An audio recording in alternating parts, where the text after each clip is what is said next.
नमस्ते। बाबा विशुद्धानंद जी की गुरु परंपरा की ओर से मैं प्रोफेसर अनिरुद्ध मुखर्जी आप सभी को बहुत बहुत स्वागत करता हूँ। आज का चर्चा हम लोग थोड़ा सा अलग प्रसंग से शुरू करेंगे।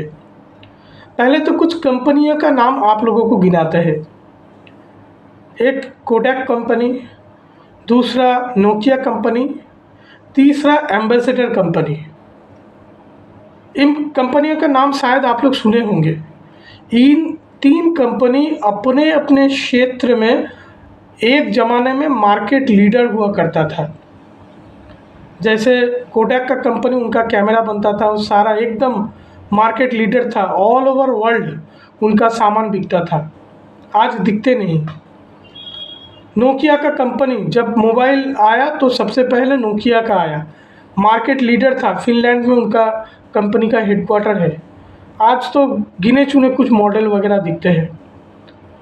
तीसरा एम्बेसडर कंपनी, जिसके गाड़ी से अपने मिनिस्टर और सारी चीज़ लोग सब घूमते थे, अधिकारी लोग घूमते थे। आज एम्बेसडर गाड़ी गुने चुने कुछ दिखते हैं, बाकी तो नहीं दिखते। तो क्या हुआ जो वर्ल्ड के एकदम नंबर 1 मार्केट लीडर कंपनियां आज दिखते भी नहीं? क्यों? क्योंकि समय के साथ वो लोग बदले नहीं। समाज का क्या डिमांड था, लोगों का क्या डिमांड था, लोगों का क्या सोच था, वो लोग उस चीज़ को भाप नहीं पाए। और एक ज़माने में मार्केट लीडिंग कंपनी होने के बावजूद वो लोग अंधेरे में खो गए। तो अभी जैसे अपने वीडियो का पार्ट 1 में आपने देखा है कि जिस तरह से मैं इस आश्रम और गुरु परंपरा से जुड़ा हुआ हूँ, शायद मेरा भी थोड़ा बहुत अथॉरिटी बनता है कि मैं इसमें टिप्पणी कर सकूं। मुझे कहीं ना कहीं पे लगता है शायद मेरा गुरु परंपरा कहीं ना कहीं उस छोर के लिए जा तो नहीं रहा है। तो आप कह सकते हैं भाई अनिरुद्ध जी, ये बहुत आप गलत बात कह रहे हो, क्योंकि कुछ लोग जो हमारे अंदर रहते हैं, उन लोगों का मानना है भाई हम लोग तो बहुत बड़े हैं सब, हम लोग ज्ञानगंज वाले, बाबा विशुद्धानंद जी वाले, हम बाकी सब पानी कम। उन लोगों को, कुछ लोगों को ऐसा लगता है।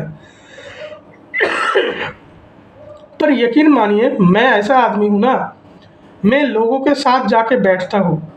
मैं एक टोटल पब्लिक आदमी हूँ। मैं अच्छा आदमी से मिलता हूँ, मैं बुरा आदमी से मिलता हूँ, मैं गरीब आदमी से मिलता हूँ, धनवान आदमी से मिलता हूँ, मैं आध्यात्मिक लोगों से मिलता हूँ, मैं नास्तिक लोगों से भी मिलता हूँ, और मैं पब्लिक के बीच रहता हूँ। तो मुझे पता है भाई बाबा विशुद्धानंद जी के बारे में ज़्यादातर लोगों को पता ही नहीं, और जिनको कुछ पता है उनको परवाह नहीं। और मुझे इस चीज़ में दुख लगता है। आप कहेंगे भाई कैसे आप कह सकते हो? तो मैं अपने जीवन का अनुभव मैं आपको कहता हूँ। एक अनुभव कैसा भाई, जैसे मैं बहुत ऑनलाइन सारी चीज़ों में मैं बहुत एक्टिव रहता हूँ। तो हमारे बाबा विशुद्धानंद जी का जो आश्रम है, वर्धमान विशुद्ध आश्रम, उनके लिए अगर कोई खोजता है तो मेरा नंबर शायद उनको मिल जाता है, कुछ लोगों को। तो मुझे कॉल करते हैं। तो विशुद्धाश्रम को इधर लोग पूछते हैं वृद्धाश्रम करके, और ना जाने कितने फ़ोन मेरे को ऐसे आते हैं। कितने फ़ोन मतलब वो भी कम आते हैं, और जो कुछ भी आता है इसमें 70 to 80% आप लोग पूछ लीजिए। विशुद्धानंद जी के बारे में कोई नहीं पूछता। गूगल में शायद ढूंढते ढूंढते उनको मिल जाता है भाई ये विशुद्धाश्रम नहीं वृद्धाश्रम है। और लोगों मुझे फ़ोन करते हैं भाई। पहले पहले मुझे समझ में नहीं आता था भाई, मेरा बाबूजी कल से नहीं मिल रहे, मम्मी मिल नहीं रहे हैं, आपके वहाँ आया है क्या, कि आपके यहाँ ठहरने के लिए कोई व्यवस्था है क्या, मेरे बूढ़े माँ बाप के लिए तरह तरह की। पहले मैं सोचता भाई ये क्या है, तो बाद में उन लोग पता वृद्धाश्रम है। मैं बोला भाई वृद्धाश्रम नहीं है, विशुद्धाश्रम है। तो ये क्या विशुद्धाश्रम है? मैं बोला मेरा गुरु विशुद्धानंद परमहंस, इनका ये आश्रम है, क्या होता है यहाँ पे? तो मैं बोलता भाई ये गुरु का आश्रम है, सत्संग वगैरह जैसे दीक्षा और सारी चीज़ें जो होता है, भगवान को मानते पूजते वगैरह वगैरह।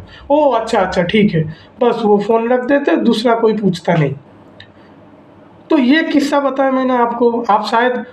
आपको शायद हंस रहे होगे शायद। मुझे ये चीज़ें बहुत पर्सनली लगता है, चुभता है, मुझे गलत लगता है। अच्छा और बताते हैं, मेरे घर के बाहर इधर बोर्ड में लगा हुआ है स्वामी विशुद्धानंद रेकी एकेडमी। हर आदमी, ये मेरा घर क्या है इधर नुक्कड़ में है, एकदम मोड़ पे है, तो आदमी पूछता है, मेरे घर के बाहर खड़ा होकर फ़ोन लगाता है, भाई हाँ मैं विवेकानंद रेकी एकेडमी के सामने खड़ा हुआ हूँ, कहाँ पे जाना है, इस तरफ उस तरफ इस तरफ इस तरफ। वर्धमान बुक फेयर में मेरा स्टॉल लगता है, उधर भी खड़ा होकर स्टॉल में क्या है 100-150 बुक स्टॉल लगे हुए हैं, तो उधर से भी बाहर अपना दोस्त कोई आ रहा है फ़ोन लगाता है, हाँ मैं विवेकानंद रेकी एकेडमी में खड़ा हुआ हूँ, इधर आप आ जाओ, इस स्टॉल के बाहर में खड़ा हुआ। गजब है भाई। विवेकानंद जी संत है, अच्छे हैं, उनके लिए श्रद्धा अपनी जगह पे। भाई विशुद्धानंद परमहंसदेव मेरा गुरु जी, भाई कम से कम तू नाम तो पढ़ ले ठीक से विशुद्धानंद जी। वो भी लोग ठीक से नहीं पढ़ते, क्योंकि पढ़ने का ज़रूरत शायद उनको लगता नहीं, वो अपने आप ही उसको विवेकानंद ही दिखाई देता है। तो यकीन मानिए, जैसा मैं आपको कह रहा हूँ, उस कंपनियाँ ऐसे ऐसे ऐसे इस मोड़ पे आ रहा है, शायद मेरा गुरु भी ऐसे ऐसी कुछ हालत में है। आपको फिर भी नहीं लगता है कि आप मेरे से आप एग्री नहीं करते हो? भाई आप जो मेरे वीडियो सुनते हो, आपके परिवार में आप जानते हो बाबा विशुद्धानंद जी के बारे में, आप मेरा वीडियो सुन रहे हो, भाई आपको माता पिता को बाबा विशुद्धानंद जी के बारे में पता है, आपको पत्नी को पता है, आपको लड़कों को पता है, चलो अच्छी बात है, शायद उनको पता है क्योंकि आपने शायद गुरुजी का घर में कोई फ़ोटो रखा हुआ है। भाई अपने चाचा जी को पता है, अपने ताऊ को पता है, अपने फूफा को पता है, भाई उसको भी छोड़ो, अगर आप कोई सोसाइटी में रहते हो अपने बगल वाले फ्लैट को जाके पूछो, उसको विशुद्धानंद जी के बारे में पता है। उसको भी छोड़ो, ऑफिस में 8-10 घंटा आप बिताते हो, आपके पास में टेबल में जो आदमी बैठता है उनको पूछो, उनको विशुद्धानंद जी के बारे में पता है। भाई बाबा विशुद्धानंद जी इतना, मेरा गुरु इतना तो कोई फालतू आदमी नहीं है भाई, लोग उनको भूल जाए कि किसको पता ही नहीं और किसको जानना भी नहीं, जानता भी नहीं। तो कुछ लोग जो ऐसे आश्रम के अंदर से कुछ जुड़े हुए हैं, उनको लगता है भाई हम है, बाकी सब का पानी कम है, हम अरे हम विशुद्ध। भाई बाहर आके रास्ते में जाके पूछो, एक बार कह के देखो भाई हम विशुद्धानंद जी वाले, भाई तो क्या कोई पूछेगा नहीं। भाई मेरे वीडियोस में कितना व्यू आते हैं वो तो आप देख लो, कितना व्यू आते हैं, कुछ नहीं। मेरे को कौन पूछता है ऑफिस में, पड़ोस में, आस पे, कुछ नहीं। कुछ लोग बस जो केवल गिने चुने कुछ लोग जो बाबा विशुद्धानंद से जुड़े हुए हैं, शायद कुछ लोग मेरे संपर्क में रहते हैं, बाकी बाबा विशुद्धानंद जी के बारे में किसी को कुछ नहीं पता और परवाह भी नहीं, ये सच बात है। और अगर इस तरीके से जाते हैं, ये बहुत गलत है, उस कंपनी का जैसे कुछ हालत हो जाएगा। बाबा विशुद्धानंद जी जो आश्रम बना के गए हैं, यकीन मानिए हम लोगों को नया कुछ बनाना नहीं पड़ रहा है, केवल वो जो बना के गए हैं ना, हमको उसको अच्छी तरह से संरक्षण करना है। और संरक्षण करने के लिए भी हमको धन की आवश्यकता है, संरक्षण करने के बाद भी धन भी हो जाए, हमको लोग की आवश्यक है। 10-20 लोग आश्रम के लिए खड़ा हो जाए कुछ काम करने के लिए, ये भी ज़रूरत है। भाई वो भी मिलता नहीं है, कुछ बूढ़े आदमी जो इधर उधर है, उस सब के दौरान वो कुछ काम करते हैं, नए लोग कहाँ से आ रहे हैं। और मैं ये चीज़ों को मैं देखता हूँ और हर एक चीज़ को मैं बहुत पर्सनली लेता हूँ कि नहीं, इस चीज़ों में सुधार होना बहुत ज़रूरी है। और सुधार करने के लिए मैं जो कुछ भी कर सकता, मैं सोचा भाई जो अपने लोग हैं उनको एक यूनिफाइड करूँ, एक ट्रस्ट बनाओ, एक ऑर्गेनाइजेशन बनाओ। देखो आदमी आता जाता है, मैं हूँ, मैं कल नहीं रहूँगा, पर ऑर्गेनाइजेशन रहेगा, उनके साथ जो आदर्श, जो भावनाएं, जो नीति और जो सोच मैं इसमें डाल के जा रहा हूँ, मुझे विश्वास है आगे शायद ये भी चलेगा। क्योंकि मेरे जैसा इतना फ्रेंडली तो मिलना मुश्किल है, मुझे लगता है। मैं अपने गुरु के साथ बहुत मिलनसार था, मैं अपने लोगों के साथ बहुत मिलनसार हूँ, अब तक तो हूँ, और शायद मेरे लोग भी रहेंगे, क्योंकि मैं अपने आप को एक सेवक छोड़ के मैं कुछ दिखता ही नहीं।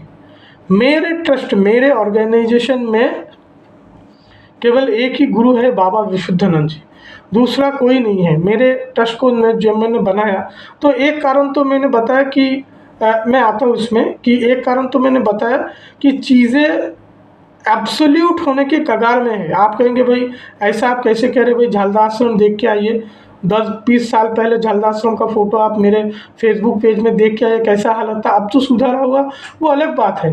पर आश्रम के संरक्षण के लिए लोग चाहिए और पैसा चाहिए और सारी बातें, इस चीज़ों को सही ढंग से करने के लिए टीम वर्क चाहिए, एक ऑर्गेनाइजेशन चाहिए, जिसके लिए मैं काम कर रहा हूँ। अभी इसमें भी कुछ लोग हो जिन लोगों का मानना है कि बाबा विशुद्धानंद जी भाई प्रचार विमुख थे, बाबा प्रचार के खिलाफ थे। भाई मैं ऐसा आदमी हूँ ना, कोई कुछ कहता है मैं मान नहीं लेता हूँ। मैं अपने दिमाग से हर एक चीज़ को, जितना बाबा का किताब मैंने पढ़ा, जितना आश्रम में मैंने रहा, जितना मैंने अपने गुरु के मुख से सुना, हर एक चीज़ को मैं तोल मोल के देखता हूँ भाई सही बात क्या है। तो जितना मेरा मानना है ना कि बाबा विशुद्धानंद जी प्रचार विमुख तो नहीं रहेंगे, शायद प्रचार प्रमुख रहेंगे। और जिसके लॉजिक के लिए, युक्ति के लिए मैंने एक वीडियो भी बनाया है कि Baba Vishuddhananda ji was against name and fame, ऐसा करके कोई वीडियो था। मैं उसका भी डिस्क्रिप्शन बॉक्स में आप डाल दूंगा, जिसमें मैं अपना पॉइंट ऑफ व्यू, अपना लॉजिक मैं शेयर करूंगा। मैं लॉजिक से जाता हूँ, कोई कुछ कह लेंगे और मैं मान लूँगा, भाई ऐसा तो नहीं होता है। तो वहाँ पे मैंने अपना लॉजिक शेयर किया, जिसके हिसाब से मुझे लगा कि नहीं, बाबा विशुद्धानंद जी कभी प्रचार विमुख तो नहीं रहे होंगे। फिर भी अगर कुछ लोगों का बात, तो बाबा विशुद्धानंद जी प्रचार प्रमुख रहे और मैं भी प्रचार प्रमुख रहूँगा, मेरा ट्रस्ट प्रचार प्रमुख रहेगा।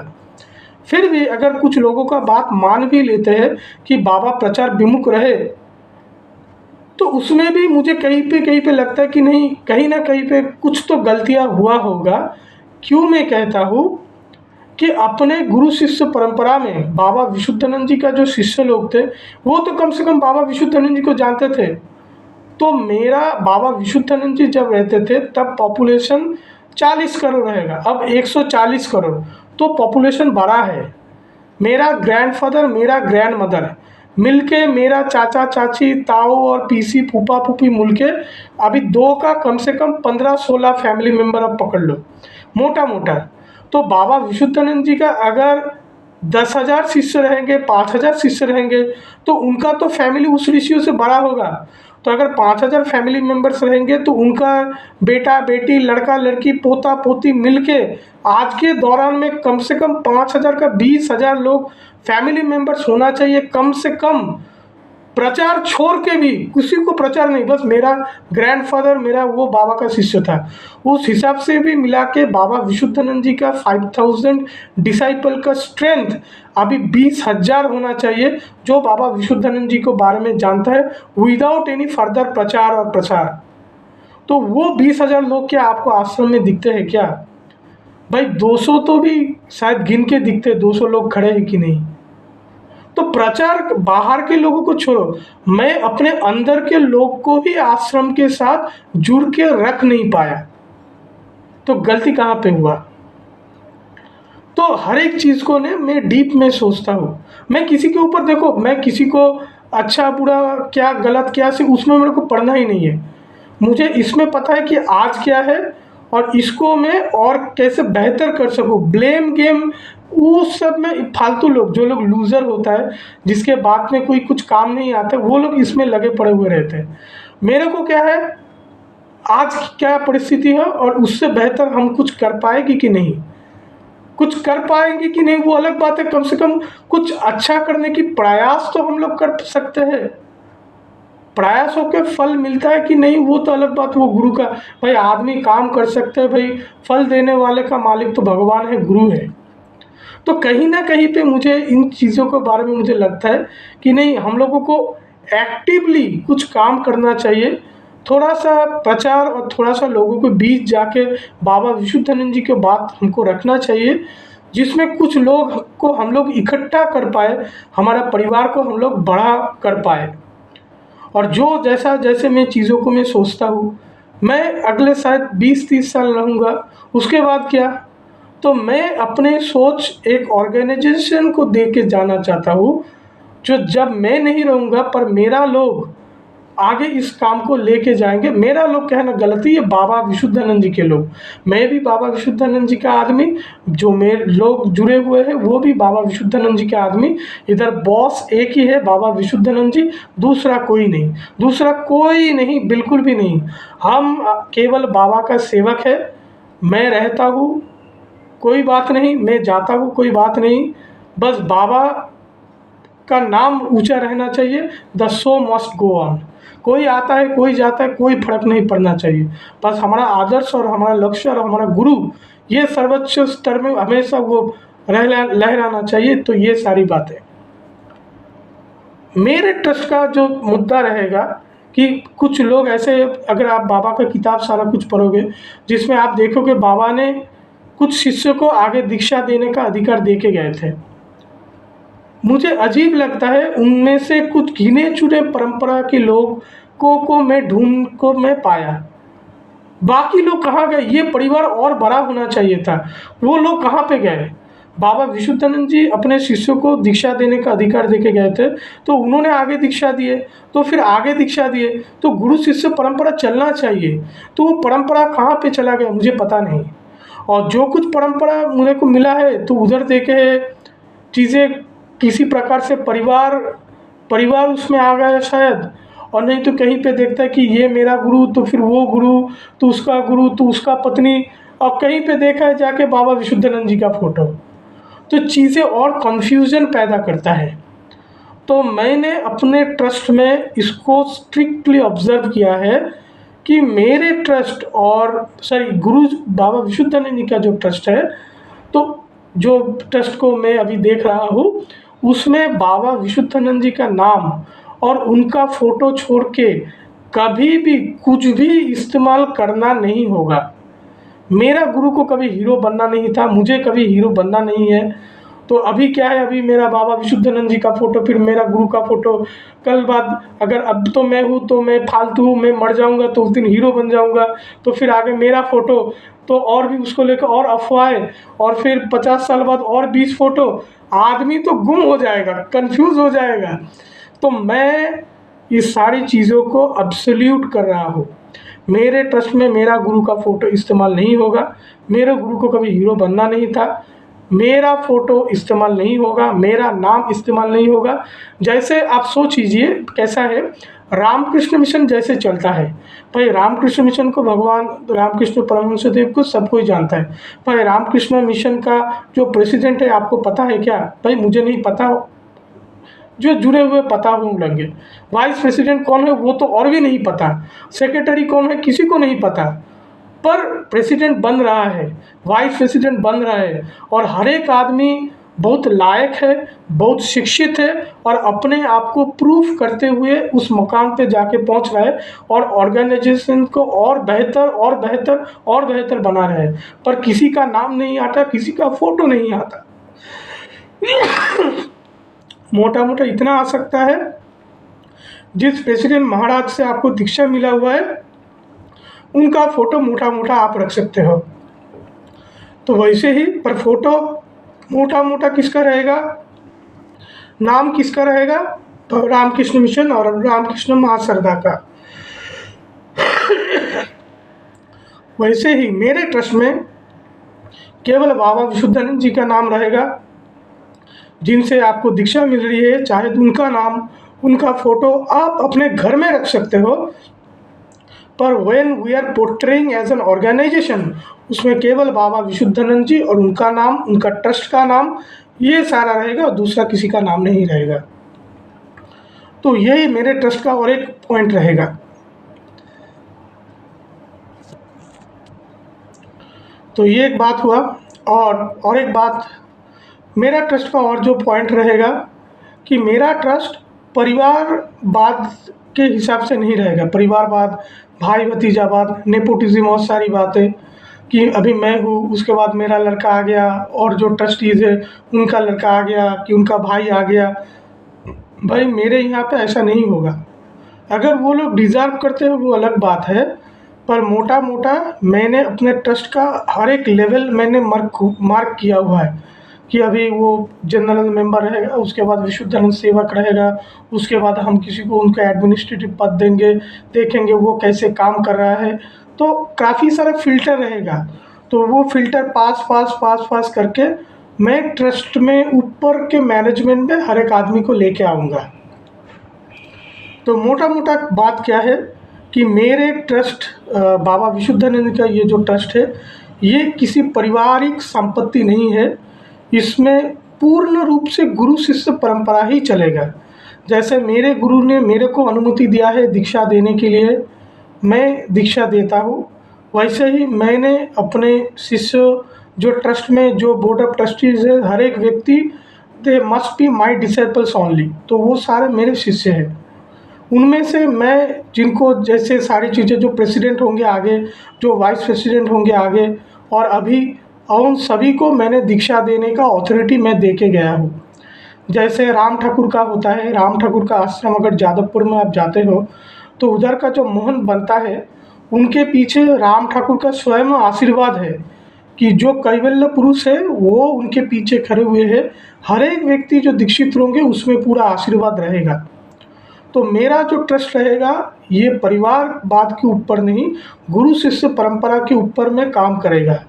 जो मेरा शिष्य है, जो इस ट्रस्ट का दीक्षित व्यक्ति है, वही धीरे धीरे इस चीज़ के मैनेजमेंट के टॉप लेवल पर आएगा, ट्रस्ट में आएगा, और वो इस हिसाब से उनको अथॉरिटी और सारी चीज़ें आगे उनको प्रदान किया जाएगा। तो that will be strictly adhere to गुरु शिष्य परंपरा ओनली, और किसी भी कि कहीं पे इधर आके कोई पारिवारिक फेवर उनको मिलेगा भी नहीं। इसको लेके मैंने सख्त हिदायत दिए हुए हैं कि ये ट्रस्ट ऐसे ही चलेगा। तो ये एक बात है। उसके बाद इस ट्रस्ट का खासियत और क्या रहेगा, इस ट्रस्ट में मैं पहली बार, जैसे हम लोग शक्ति का उपासना करते हैं, शक्ति को मानते हैं, कुमारी पूजा करते हैं, कि पर कभी ऐसा नहीं सोचा पहले तो ये ट्रस्ट गृहस्थ का ट्रस्ट होगा। गृहस्थ का ट्रस्ट मतलब जो साधु सन्यासी है, इन लोगों का मेरे ट्रस्ट में कोई जगह नहीं है, क्योंकि बहुत सारा शंकराचार्य जी का 10 नामी संप्रदाय और शिव लोग जो को मानता है उन लोगों को नागा संप्रदाय और सारी बहुत बहुत संप्रदाय, उदासी संप्रदाय, तो बहुत सारे साधु सन्यासी का संप्रदाय बना हुआ है। तो मेरा जो ऑर्गेनाइजेशन रहेगा ये स्ट्रिक्टली गृहस्थ लोगों के लिए रहेगा, जो लोग परिवार को साथ में लेके चलते हैं, और जो लोग कमाते हैं भगवान के नाम पे बैठ के खाना और अपने पारिवारिक जिम्मेदारियों से भागना। और आप लोगों कहेंगे भाई परिवार क्या है, सब तो मोह माया है, ये सब फालतू बात इधर हम लोग नहीं सुनेंगे। हम लोग पूरा परिवार के साथ अपना जिम्मेदारी निभाएंगे, परिवार का साथ रहेंगे, धन कमाएंगे। धन कमाना जरूरी है, धन के लिए आसक्ति गलत है, धन कमाना जरूरी है। अभी मैं बैठा हूँ, पीछे एसी चल रहा है, उसका भी खर्चा आता है, हवा का खर्चा होता है, पानी पीता हूँ एक्वागार्ड का, उसका खर्चा आता है, दवाई का खर्चा होता है, हमारा हर एक चीज़ में खर्चा आता है। तो हम लोगों को मेहनत से कमाना है, ना कि भगवान का नाम पे दे दे बाबा ऐसा करके कुछ चलेगा, भाई ऐसा चलना तो नहीं है। तो मेरे ट्रस्ट का ये खासियत रहेगा, गृहस्थ आदमी रहेगा, परिवार वाला आदमी रहेगा, धन कमाना चाहिए, पढ़ाई और करियर बराबर उसको साथ को लेके हमको चलना है। यकीन मानिए आपका आध्यात्मिक प्रगति का पूर्ण दायित्व मेरा ऑर्गेनाइजेशन रहेगा, मैं लूँगा। मेरा जो बाबा विशुद्धानंद जी है वो इस चीज़ को एश्योर करते हैं, क्योंकि मेरा गुरुजी खुद बहुत शिक्षित थे, BA MA LLB, 3 साल गवर्नमेंट में काम किए, 12 साल लॉ कोर्ट में प्रैक्टिस किए। तो उन्होंने ऐसा ही शिक्षा हम लोगों को दिए है कि भगवान के नाम पे बैठ के खाने का नहीं, खुद मेहनत से कमाना है। तो ये बहुत ज़रूरी है, तो ये भी एक फॉलो होगा। गृहस्थ का ट्रस्ट होगा, और उसमें भी अलग से जैसे मैंने सोचा हुआ हूँ कि जैसे पुरुषों के लिए एक ऑर्गेनाइजेशन चलेगा, वैसे स्त्री लोगों के लिए भी ऑर्गेनाइजेशन रहेगा। जैसे हम लोग कुमारी को मानते हैं, हम लोग शक्ति को उपासना करते हैं, पर शक्ति को मैनेजमेंट पे कहीं पे स्थान दिए है क्या? अभी आप IAS IPS देखो कितना महिलाएं आगे बढ़ रहा है, पायलट बन रहा है, बैंक में जाओ कितना महिला वो सारी चीज़ों को सब संभाल रहे हैं। तो महिलाओं को हम लोग 100 साल पीछे छोड़ सकते हैं, पर आज के ज़माने में महिलाएं भी पीछे नहीं हैं। तो मैंने विशुद्धानंद मातृ संघ करके एक प्रपोज़ल रखा हुआ है। तो आगे जाके जो फीमेल डिवोटीज़ हम लोगों के साथ जुड़ेंगे, उनके लिए अलग से कुछ ऑर्गेनाइजेशन बना के उसका फ्रेमवर्क सारा चीज़ डाल के वो भी पैरेलली चलेगा। वो चीज़ों को एक साथ मिक्स नहीं करेंगे, जो ऐसा पुरुषों के लिए वो रहेगा और फीमेल डिवोटीज़ के लिए ऐसा रहेगा। छोटा करके ये बात मैंने आपको ये भी बता दिया। तो एक तो ये गुरु शिष्य परंपरा चलेगा, विशुद्धानंद मातृ संघ चलेगा। अभी क्या है, अभी और एक बात है, ऑथेंटिसिटी एंड र्यूमर्स। तो बाबा विशुद्धानंद जी के नाम पे आप देखोगे काफ़ी सारा वीडियो है, यूट्यूब चैनल और सारा कुछ है, ब्लॉग्स है, सारी बात है। तो एक चीज़ क्या बात है, हम लोग कुछ चीज़ें र्यूमर्स है और हम उस चीज़ को कैसे ऑथेंटिफाई करें, ऑथेंटिसिटी कैसे उसका साबित हो, तो ये ज़रूरी है। मैं दूसरों का आलोचना करने में मुझे कोई रुचि नहीं है, पर मैं लोगों से मिलता हूँ, बात करता हूँ, तो मुझे कभी-कभी लोग फ़ोन करते हैं कि मेरा जो लड़का आएगा वो शायद बाबा विशुद्धानंद जी जैसा कोई होगा, उनका अंश होगा। कोई मुझे आके कहा कि मेरा जो गुरु है वो पूर्व जन्म में बाबा विशुद्धानंद जी रहे थे, आज के जन्म में वो उनका नाम है। कोई मेरे को फ़ोन करता और बोलता पिछले जन्म में मैं बामा खैपा था, वगैरह वगैरह। लोग कुछ भी कह लेते। कोई कहते भाई बाबा विशुद्धानंद जी तो सपने में आए थे, उन्होंने कुछ मंत्र दिया और फिर कुछ, तो बाबा विशुद्धानंद जी उधर खड़े होते हैं, उधर पहाड़ा देता है, उधर वो है, उधर ये है। कई सारा स्टोरी और सारी चीज़ें बातें चलता रहता है। पर जो चीज़ें हैं ऑथेंटिक उसको कैसे माना जाए। तो अभी तक तो मैं ऑर्गेनाइजेशन इस हिसाब से बना है कि आपने शायद देखा होगा कि बाबा विशुद्धानंद जी के साथ मेरा गुरु का फ़ोटो, मेरा गुरु के साथ मेरा फ़ोटो। तो ये चीज़ों कम से कम इस ट्रस्ट को वो फ़ोटो में डालता इसलिए है क्योंकि ये चीज़ों को ऑथेंटिक वो एक देता कि नहीं, आदमी ये बाहर से नहीं आया, कम से कम इसमें जुड़ा हुआ है। क्योंकि at the end of day document वो चीज़ों को इस्टेब्लिश करता है, सच क्या है, झूठ क्या है। और जब फ़ोटो आप देखोगे कि वहाँ पे वो ऐसा पूरा संयोगी था कि फ़ोटो मैंने लिया था अपने गुरु के कंधे के हाथ पे रख के। तो आप सोच सकते हो आप अपने गुरु का कितना करीबी हो सकते हो, तब जाके आप उनके कंधे पे जाके हाथ रख सकते हो। तो ये गुरु का प्यार है, ये गुरु का आशीर्वाद है, जो इस किस्म से मैं इस चीज़ों को मैं आगे लेके जा रहा हूँ। तो ऑथेंटिसिटी एक बात है। दूसरा एक सवाल क्या है, तो उसको फिर हम लोग ये कैसे करें, फिर उसको हैंडल कैसे करें र्यूमर्स को। तो इसलिए क्या है, कंसंट्रेशन ऑफ दिस ऑर्गेनाइजेशन ये एक समस्या है।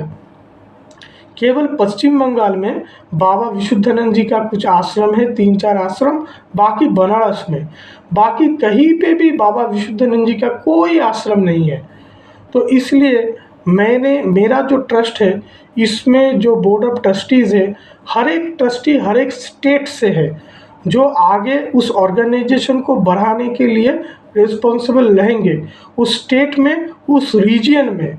तो जैसे जैसे मैंने सोचा हुआ है, जो कंसंट्रेशन ऑफ बाबा विशुद्धानंद परमहंस देव जी, जो हमारा ऑर्गेनाइजेशन है, केवल पश्चिम बंगाल और बनारस तक सीमित है।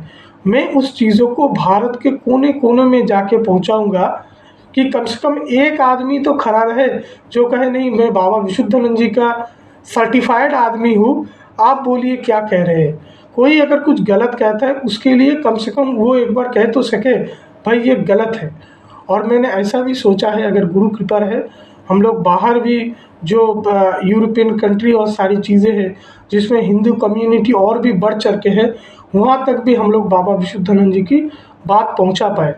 तो चीज़ों को जितना हम लोग पहुँचा पाए और अच्छे तरीके से काम कर पाए, तो ये ज़रूरी है। तो ये सारे मेरे ऑर्गेनाइजेशन को पॉइंट मैंने आपको बताया। और एक आखिरी बात मैं कहना चाहूँगा कि जो चीज़ों को मैंने अंदर ही अंदर मैंने फील हुआ है कि बाबा विशुद्धानंद जी जो आश्रम को बना के गए, उनका संरक्षण के लिए हम लोगों को अच्छा सपोर्ट सिस्टम हमको बनाना पड़ेगा। क्यों? जो लोग आश्रम में आ रहे हैं, ऐसा ज़रूरी नहीं है हर एक आदमी आश्रम के लिए अच्छा सोचते हैं, आश्रम के लिए भक्तिपूर्ण भाव और समर्पण भाव से आते हैं। कैसा, कुछ उदाहरण से मैं आपको बताऊं। जो लोग गलत है, जो लोग गुरु के ऊपर नज़र रखते हैं, गलत नज़र रखते हैं, जैसे कुछ कहानियाँ देखो, हर एक चीज़ ना, मेरा जो लर्निंग है हमेशा समाज से होता है, प्रैक्टिकल चीज़ों से होता है। हवा में तो मैं कोई बात ही नहीं करता। तो क्या है, एक बार बंडूल में बाबा विशुद्धानंद का जन्मोत्सव हो रहा था, तो मैं भी था। तो मैं, लोग आ रहे थे सब बाहर से, सारी चीज़ें, तो कलकत्ता से भी कुछ लोग आए थे, शिल्पपति इंडस्ट्रियलिस्ट है, वो लोग तो आते ही रहते हैं। तो मैं भी था, और मैं तो तब बचपना छोटा था, मैं वैसे ही उधर थोड़ा सा रुक के क्या होता है, उधर थोड़ा रुक के क्या होता है। और मेरा ऐसा स्वभाव है, मैं थोड़ा सा पेट पतला आदमी हूँ, क्योंकि मैं अपने बात पचा नहीं पाता हूँ, मैं तो कहूँगा तो मैं किसको कहूँगा, इधर कुछ गपशप हो रहा है, उधर कुछ गपशप हो रहा है, तो ऊपर जेठू बैठा हुआ है, तो मैं जाके उनके कान में कहता हूँ। जेठू ने मुझे ऐसा करने के लिए कभी नहीं कहा था, पर मेरा ऐसा क्या है, मैं हर एक बात जेठू से मैं शेयर करता हूँ। ये इधर ऐसा हो रहा है, इधर ऐसा हो रहा है, जेठू ऊपर बैठा हुआ है। तो कुछ लोग कलकत्ता से आए थे, और जो लोग काफ़ी पैसे वाले रिच इंडस्ट्रियलिस्ट आदमी है, बात हो रहा था धर्म की बात, मैं बैठ के सुन रहा हूँ, तो उधर चर्चा हो रहे थे, ये जो आश्रम है ये कितना एरिया में होगा, और ये तो बिल्डिंग का कितना वैल्यू होगा, और कितना बहुत बढ़िया कंस्ट्रक्शन है, ऐसा ऐसा सब बात चल रहा है। तो मैं ऊपर गया, जेठू को मैंने बोला कि, जेठू बोला क्या हो रहा है, तो जेठू को मैंने बोला तुम्हारा प्रॉपर्टी का वैल्यूएशन निकल रहा है। तो आप यकीन मानिए आदमी किस किस सोच लेके गुरु के आश्रम आता है। तो ये लोग अगर आश्रम में आ रहा है तो अच्छा नहीं है आश्रम के लिए। और एक बात मैं आपको कहूँ, ये तो मैं बंडूल आश्रम का बात कहा, बर्धमान विशुद्धाश्रम का बात मैं कहता हूँ। बर्धमान विशुद्धाश्रम में बगल में, मैं पहली बार भी कहा था, बगल में जो हमारा आश्रम का दीवार है, बगल वाला जो मकान मालिक है, उस दीवार के लग के उन्होंने कंस्ट्रक्शन उठा दिया, और जो बिल्कुल इलीगल है। तो उसको लेके तब भुमुल्दा था, तो वो फिर पार्टी के पास गए और इधर उधर कंप्लेन वगैरह कुछ किया, पर यकीन मानिए काम का कुछ हुआ तो नहीं। उन लोगों का जो कंस्ट्रक्शन था वैसे ही पूरा बन गया, काम कुछ रुका नहीं। बर्धमान विशुद्धाश्रम में और क्या हुआ, पीछे जो गोपाल मंदिर है उसके पीछे का आप देखोगे, जो पीछे का दीवार है, तो उनका पीछे का जो मकान वाला है वो आश्रम के अंदर के ज़मीन को इंक्रोच कर लिया, थोड़ा सा वो ले लिया। तो भुमुल्दा था, भुमुल्दा बोले तूने ऐसा इंक्रोच कर लिया वगैरह वगैरह करके, तो शायद उनका कंपनसेशन के लिए उन्होंने उधर कुछ दीवार सारा बना दिया।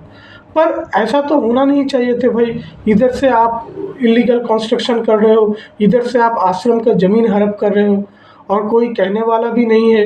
तो कहीं ना कहीं पे लगता है कि नहीं, हमारा ऑर्गेनाइजेशन में मजबूती का कमी है। झालदा आश्रम की बात मैं कहता हूँ, मेरे फेसबुक पेज पे आप जाओ, स्वामी विशुद्धानंद परमहंसदेव ज्ञानगंज घराना, वहाँ पे जाके आज से 10 साल पहले झालदा आश्रम का फ़ोटो आप देखना, तो क्या हालत था। तो हम लोग उसको रख क्यों नहीं पाए, तो कौन रख नहीं पाए, वो नहीं पाए, दूसरों का गलती से मेरे को कुछ लेना देना ही नहीं है। आज का बताओ और कल कितना बेहतर हो सकता है ये बताओ। तो हालांकि झालदा आश्रम अभी और बेहतर है, हम लोग अच्छे से काम कर रहे हैं, पर हाँ, चीज़ों के नज़र रखना ज़रूरी है। तो ये घटना आप, मैं झालदा आश्रम के लिए कह रहा हूँ, आप बनारस आश्रम के भी एक बार कह लूँ। भुमुल्दा तब थे, तो वो आश्रम के पुराने दिनों की बात मुझे करते थे। बनारस आश्रम में ऐसा क्या हुआ कि एक बार आश्रम के बाहर दीवार सटा के कोई कुछ दुकान ऐसा लगा दिया, तो ये तो सारी चीज़ें इलीगल था। और जो देखो, जो गलत होता है ना, उसको कोई सी चीज़ का डर नहीं होता है, वो किसी को नहीं मानता है, यकीन मानिए। तो उनको मनवाने के लिए दूसरा चीज़ों को अलग से व्यवस्था रखना पड़ता है, तो वो अलग बात है। तो खैर, उन दिनों इंदिरा गांधी जी तब प्राइम मिनिस्टर बने हुए थे, और हमारा आश्रम का उधर कुछ संपर्क था, तो फिर इंदिरा गांधी जो उधर इंटरप्ट किए, तो फिर वो दुकान सारा हट गया। तो बनारस आश्रम भी, कलकत्ता बनारस में अच्छे पॉइंट में वो सारा आश्रम है। तो बाबा ने जो आश्रम सारा बनाया, और इन पे लोग आते रहते हैं। कुछ लोग अच्छे विचार से आते हैं, कुछ लोग गलत विचार से आते हैं। धार्मिकता तो वो मुखौटा पहनकर आदमी बैठा हुआ है और देखने से बराबर पता चलता है। तो खैर, हर किसी से हमको इस चीज़ों को रक्षा करना है, गुरु आश्रम और गुरु परंपरा को और मजबूती देना है। तो ये हर एक विचार मेरे दिमाग में चलता है। भाई, मेरे खाने पीने का कोई कम नहीं, मैं कॉलेज का प्रोफेसर हूँ, पीएचडी कर रहा हूँ, पैसे का कोई कमी नहीं, फिर भी सारी चीज़ों लेके भी मेरे अंदर ऐसा खुजली मचा हुआ है कि मैं इस सब को अपने दिमाग से निकल नहीं पाया। और यकीन मानिए, और कुछ पागल लोग मेरे को मिल गए और मुझे पता है और पागल लोग हैं जिसके जीवन में कुछ मॉरल एथिक्स, आदर्श, गुरु के लिए प्यार और कुछ है, जो लोग कुछ ना कुछ बिल्कुल करना चाहते हैं गुरु आश्रम और गुरु परंपरा के लिए। सब कुछ समृद्ध होकर भी वो जीवन में और कुछ वो आगे दे के जाते हैं। तो उन लोगों के लिए मेरा आश्रम है। वो हम सब एक बराबर है, हम सब बाबा विशुद्धानंद जी के सेवक हैं और मिल के गुरु के लिए काम करेंगे। जैसा मैंने कहा कि गुरु, मेरे ऑर्गेनाइजेशन का एक ही मकसद होना चाहिए, सिंगल एजेंडा, गुरु का गौरव बढ़ना चाहिए।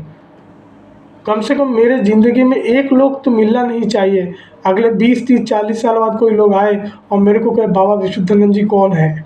मुझे नहीं पता है भाई, अब तो किसी को नहीं पता है, पर हम लोग काम कर रहे हैं कि और बेहतर तरीके से कुछ कर पाए। तो इस काम के लिए आप सभी का सहायता मुझे चाहिए होगा और सभी का मैं अपने ऑर्गेनाइजेशन में स्वागत करता हूँ, क्योंकि मेरा जो ऑर्गेनाइजेशन ये पब्लिक ट्रस्ट है। गुरु सबका है, भगवान जैसे सबका है। भगवान को हर कोई पूछता है, राम को हर कोई पूछता है, कृष्ण को हर कोई पूछता है, काली को हर कोई पूछता है, दुर्गा को हर कोई पूछता है। तो मेरा गुरु भगवान है, तो गुरु को सब कोई पूछ सकता है, तो गुरु सबका। तो जैसे रामकृष्ण मिशन और शारदा माँ का देखोगे, कई सारा 100, 200, 300 आश्रम प्रतिष्ठान उन लोगों को बना हुआ है। विजय कृष्ण गोस्वामी जी को बना हुआ है। और कोई लोग कहते हैं ना प्रचार विरुद्ध, मैं ऐसा कहता हूँ भाई, कोई श्यामाचरण लाहिड़ी जी को प्रचार विरुद्ध मान ले। श्यामाचरण लाहिड़ी जी अपने ज़िंदगी में कभी भी अपने घर से बाहर कभी भी कोई अनुष्ठान, कोई ऑर्गेनाइजेशन कुछ नहीं बनाया। गिने चुने कुछ शिष्यों को लेके उन्होंने श्यामाचरण लाहिड़ी जी बनारस के घर में अपना पूरा जीवन व्यतीत कर लिए। तो कोई व्यक्ति अगर कहता है श्यामाचरण लाहिड़ी जी प्रचार विमुख है, मैं मान लेता। हालांकि उन लोगों का जो गुरु शिष्य परंपरा चला, जिसमें से और सारे प्रतिष्ठान और बन गए, इंटरनेशनल ऑर्गेनाइजेशन बन गए, वो अलग बात है। पर श्यामाचरण लाहिड़ी जी प्रचार विमुख थे कि उन्होंने अपने घर के बाहर कभी कोई आश्रम कुछ नहीं बनाया, कहीं पे गया ही नहीं, कुछ कहने को भी नहीं गया। पर बाबा विशुद्धानंद जी बंडुल में आश्रम, बर्धमान में आश्रम, कलकत्ता में आश्रम, झालदा में आश्रम, बनारस में आश्रम, पुरी में आश्रम, आप कह रहे हो बाबा विशुद्धानंद जी प्रचार विमुख। भाई ये कहाँ से समझ में आया? तो जो लोग प्रचार विमुख कहते हैं भाई, उनके लिए वीडियो का डिस्क्रिप्शन भी नीचे डाल दूंगा। बाबा विशुद्धानंद जी प्रचार विमुख नहीं थे, मेरे हिसाब से प्रचार प्रमुख थे। पर हाँ, प्रचार के सामने आने लिए भी व्यक्ति को लायक होना बहुत ज़रूरी है, शिक्षित होना, सक्षम होना, ये बहुत ज़रूरी है। तो इसके लिए मैं भी कोशिश कर रहा हूँ, मेरे लोग भी कोशिश कर रहे हैं। गुरु का कृपा बना रहे तो हम लोग और अपने बेहतरी के लिए हम लोग और प्रयास करते रहेंगे, और जितना बेटर हम लोग हो पाए मिलके इस ऑर्गेनाइजेशन को भी और बेटर हम लोग बना पाए। काफ़ी लंबा वीडियो हो गया, बहुत सपना सजो के अपने दिल का टुकड़ा निकाल के मैंने इस ऑर्गेनाइजेशन को बनाया।